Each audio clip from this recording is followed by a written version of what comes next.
Male insecurity is demons that must be subdued, right? And then eventually converted into basically horsepower. And this is just a different terminological translation of Tibetan Buddhism, right? Because if you read scriptures, if you read the history of the propagation of Buddhism, which is just light, aka awareness, within the Himalayan region, one begins to understand it's like effectively the reality is that all these demons, all these ghosts, all these like spirit entities are effectively male insecurity complex that have coded itself into the organic matrix, right? The just living body of the material dimension, which is ultimately maternal. This is all taking place in a womb. I'm saying this because the reality is like exorcism is the unification of effectively the male psychic sort of decapitator.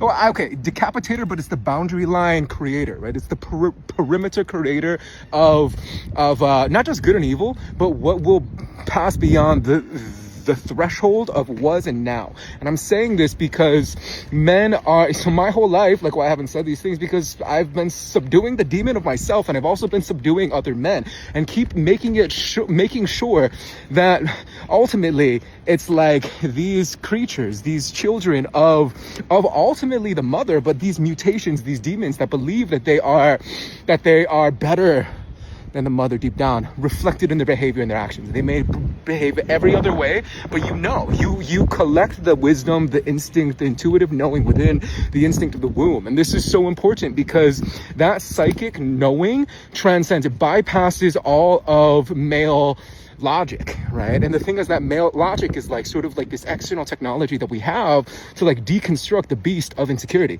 male insecurity complex. I'm saying this because it's like I'm sharing this because all my life men have copied me, and I let them because I feel bad for them, and I want them to be able to have a mate without like having to deal with this internal fire that ultimately is like a little bit scary sometimes too, right? Just to be actually living in the cosmos, like everything, like life, death, everything hunts you.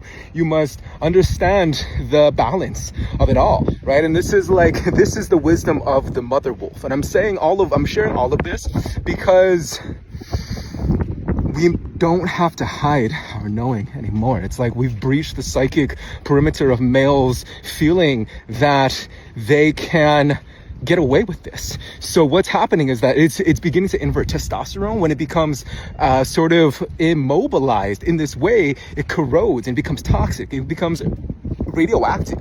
And this is what's happening. So it's like all of this internal rage that is driven by the Kali, the maternal, is that this is what is purifying that dead testosterone now.